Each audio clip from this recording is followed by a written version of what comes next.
إن الحمد لله نحمده ونستعينه ونستغفره ونعوذ بالله من شرور أنفسنا ومن سيئات أعمالنا من يهد الله فلا مضل له ومن يضلل فلا هادي له أشهد أن لا إله إلا الله وحده لا شريك له وأشهد أن سيدنا محمدا عبده ورسوله اللهم صل على سيدنا وحبيبنا وشفيعنا وذخرنا ومولانا محمد وعلى آله وأصحابه ومن تبعهم بإحسان إلى يوم الدين أما بعد فيا عباد الله أوصيكم ونفسي بتقوى الله فقد فاز المتقين كما قال الله تعالى يا أيها الذين آمنوا اتقوا الله حق تقاته ولا تموتن إلا وأنتم مسلمون قال الله تعالى في القرآن الكريم أعوذ بالله من الشيطان الرجيم بسم الله الرحمن الرحيم إنا عرضنا الأمانة على السماوات والأرض والجبال فأبينا أن يحملناها وأشفقنا منها وحملها الإنسان إنه كان ظلوما جهولا صدق الله العظيم وصدق رسوله النبي الكريم ونحن على ذلك من الشاهدين والشاكرين والحمد لله رب العالمين. Saudara-saudara kaum muslimin sidang jamaah Jumat rahimakumullah. Pertama sekali mari kita senantiasa memanjatkan puja dan puji syukur kita kepada Allah Subhanahu wa taala atas segala karunia yang Allah berikan sehingga kita masih dapat melaksanakan seluruh rangkaian kewajiban yang Allah wajibkan dan menjauhi segala apa yang dilarangnya. Salawat dan salam sama kita hadiahkan pada baginda Nabi kita Muhammad Rasulullah sallallahu alaihi wasallam. Kelak yang kita harapkan di yaumil akhir adalah syafaat dari baginda Nabi kita Muhammad Rasulullah sallallahu alaihi wasallam. Saudara-saudara kaum muslimin sidang jamaah Jumat rahimakumullah. Renungan Jumat kita pada siang hari ini adalah berkaitan dengan hidup kita di dunia ini adalah untuk mengemban amanah dari Allah Subhanahu wa taala. Saudara-saudara jamaah rahimakumullah, salah satu tugas besar yang Allah berikan kepada kita tatkala kita hidup di permukaan bumi Allah Subhanahu wa taala ini, di mana Allah Subhanahu wa taala menjadikan dan menciptakan kita manusia ini adalah sebagai khalifah Allah. Ini Allah tegaskan di dalam Al-Qur'an surah Al-Baqarah ayat 30. A'udzu billahi minasyaitonir rajim. Bismillahirrahmanirrahim.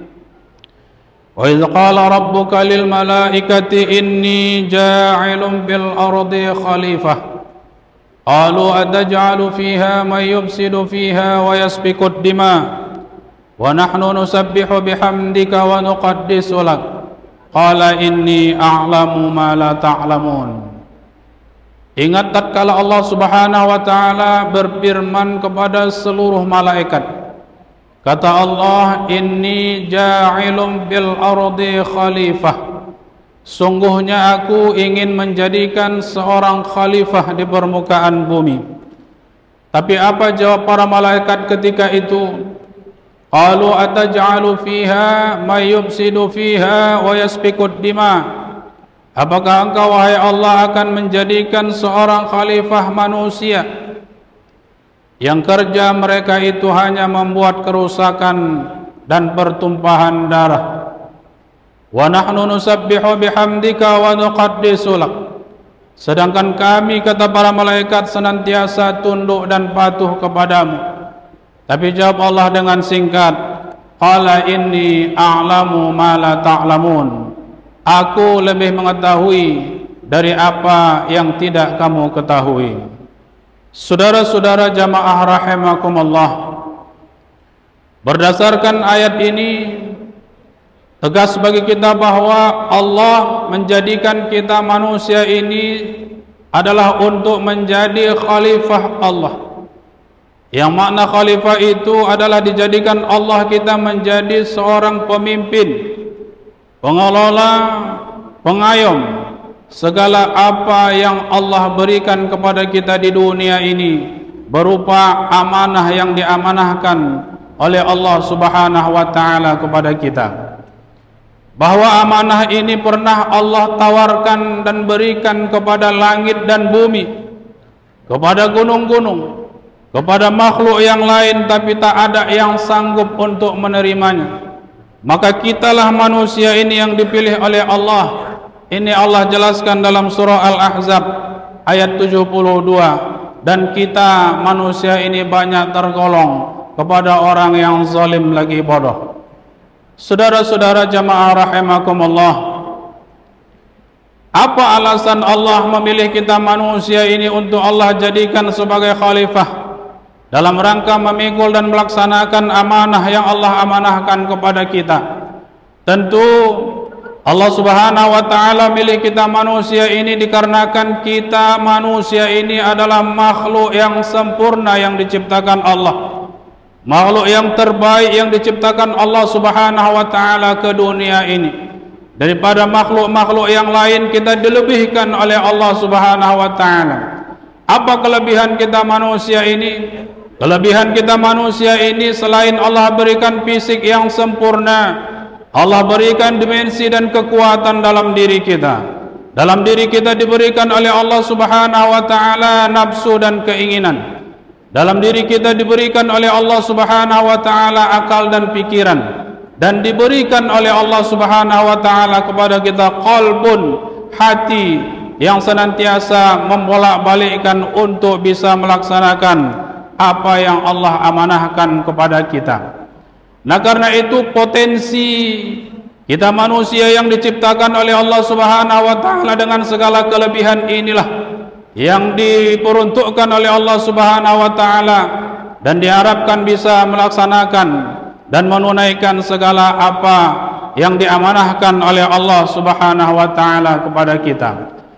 Nah, oleh karena itu kewajiban kita terhadap diri yang Allah amanahkan ini, karena begitu sempurna diri yang diciptakan oleh Allah Subhanahu wa taala ini, maka kewajiban kita dalam rangka mempergunakan diri ini, memaksimalkan potensi yang ada pada diri ini, dan bisa mengarahkan diri ini untuk senantiasa taat kepada Allah Subhanahu wa taala. Nah, karena itu kewajiban kita yang pertama terhadap diri ini adalah kita mewajibkan bagaimana agar supaya hati kita ini senantiasa kita kokohkan dengan nilai-nilai tauhid dan keimanan kepada Allah Subhanahu wa taala. Karena Allah memberikan hati kepada kita, maka hati ini kita isi dengan nilai tauhid, keimanan dan ketakwaan kepada Allah Subhanahu wa taala, berlandaskan kepada kalimat la ilaha illallah Muhammadar Rasulullah. Dan nilai-nilai tauhid dalam diri adalah merupakan pondasi dan dasar utama kita dalam meraungi hidup dan kehidupan kita di permukaan bumi Allah Subhanahu wa taala ini. Kemudian yang kedua, karena kita diberikan oleh Allah Subhanahu wa taala akal pikiran, maka kewajiban kita untuk menjadikan akal dan pikiran kita ini bisa mempengaruhi diri ini untuk lebih taat kepada Allah. Nah, karena itu kewajiban kita terhadap pikiran dan akal kita ini adalah kita isi dengan ajaran agama, kita isi dengan norma dan ajaran-ajaran yang telah diajarkan oleh Allah dalam Al-Quran dan apa yang telah dicontohkan oleh baginda Rasulullah sallallahu alaihi wasallam kepada kita. Apa tujuannya? Tujuan kita mengisi akal pikiran dengan ilmu agama, dengan norma agama, dengan Al-Quran dan sunnah Rasulullah sallallahu alaihi wasallam, agar supaya diri kita ini, akal dan pikiran kita ini ini derajatnya, posisinya lebih tinggi daripada nafsu dan keinginan yang ada pada diri kita. Karena dua dimensi ini senantiasa berlawanan. Antara akal dan nafsu ini yang senantiasa mempengaruhi qalbun, yang senantiasa dibolak-balikkan oleh Allah antara kekuatan akal dan kekuatan nafsu kita. Nah, karena itulah diharapkan dalam diri ini posisi akal itu senantiasa harus di atas hawa nafsu untuk mengimbangi agar supaya apa yang diinginkan oleh hawa nafsu sesuai dengan apa yang dikehendaki oleh Allah Subhanahu wa taala. Apabila nafsu kita yang lebih dominan dalam diri, inilah yang dikhawatirkan oleh malaikat tatkala akan menciptakan pertama kali kita di dunia ini. Kerja kita kebanyakan manusia ini hanyalah membuat kerusakan dan hanya membuat pertumpahan darah. Dikarenakan kebanyakan kita manusia ini lebih dominan nafsu dan keinginannya daripada akal dan pikirannya, sehingga yang terjadi adalah keinginan nafsu banyak berbuat zalim, banyak berbuat kerusakan, penindasan, dah bahkan peperangan, menyebabkan nafsu kita lebih dominan terhadap akal dan pikiran yang diberikan oleh Allah Subhanahu wa taala. Diharapkan kepada diri kita apabila lebih dominan iman kita, tauhid kita kuat di dalam hati, pikiran kita kuat dengan ajaran agama, maka yang diharapkan insyaallah apapun yang Allah amanahkan kepada kita tatkala kita hidup di dunia ini yang melekat terhadap diri kita, insyaallah amanah ini bisa kita jalankan sesuai dengan apa yang dikehendaki oleh Allah Subhanahu wa taala. Apapun saja yang Allah amanahkan kepada kita, insyaallah akan bisa kita laksanakan dengan sebaik-baiknya berdasarkan apa yang telah Allah maktubkan di dalam Al-Quran dan apa yang telah dicontohkan oleh baginda Rasulullah sallallahu alaihi wasallam kepada kita. Dan kita diingatkan oleh baginda Rasulullah sallallahu alaihi wasallam berkaitan dengan amanah ini, kullukum ra'in wa kullukum mas'ulun ar-ra'iyatihi. Setiap kamu adalah pemimpin, kata Rasul, dan tiap-tiap kamu pula nanti pasti akan dimintai oleh Allah Subhanahu wa taala terhadap apa yang kamu pimpin. Saudara-saudara jamaah rahimakumullah, yang terpenting dicamkan di dalam hati kita bahwa apapun yang Allah amanahkan kepada kita itu bukanlah merupakan beban yang diberikan oleh Allah Subhanahu wa taala kepada kita. Bahwa amanah yang diberikan oleh Allah Subhanahu wa taala kepada kita di dunia ini adalah merupakan untuk ladang ibadah yang diperuntukkan oleh Allah Subhanahu wa taala kepada kita agar supaya kita bisa manfaatkan hidup di dunia untuk kepentingan kita nanti insyaallah tatkala kita menghadap Allah Subhanahu wa taala. Oleh karena itu apapun yang Allah berikan kepada kita tatkala kita hidup di dunia ini, kesempatan yang diberikan oleh Allah Subhanahu wa taala tatkala kita hidup di dunia ini berupa amanah yang Allah amanahkan, mari semua kita manfaatkan dalam rangka mendekatkan diri kepada Allah dan memperbanyak amal ibadah kepada Allah Subhanahu wa taala. Allah berikan kepada kita ilmu. Ilmu adalah merupakan amanah. Kita jadikan ilmu ini untuk bermanfaat kepada diri, bermanfaat kepada orang lain, bermanfaat kepada orang banyak. Insyaallah ilmu itu akan menjadi barokah dan akan menjadi ilmu yang senantiasa memberikan manfaat kepada kita. Allah berikan umur kepada kita, kita berdoa kepada Allah. Allah amanahkan masa kepada kita. Mari kita jadikan umur dan masa ini dalam rangka seluruhnya untuk banyak beribadah kepada Allah Subhanahu wa taala. Allah berikan rezeki.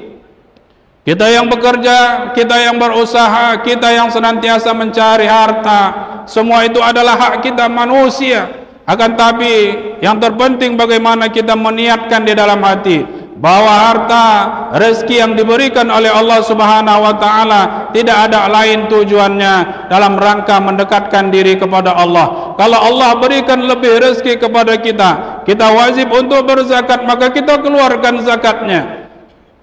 Manakala kita tidak wajib berzakat, berinfak, bersedekah, bisa berangkat haji, dan kemudian menyantuni anak yatim, membangun sekolah, membangun madrasah, membangun masjid, itulah harta yang sebenarnya, harta yang insya Allah nanti akan kembali membantu kita, menolong kita tatkala kita menghadap Allah Subhanahu wa taala.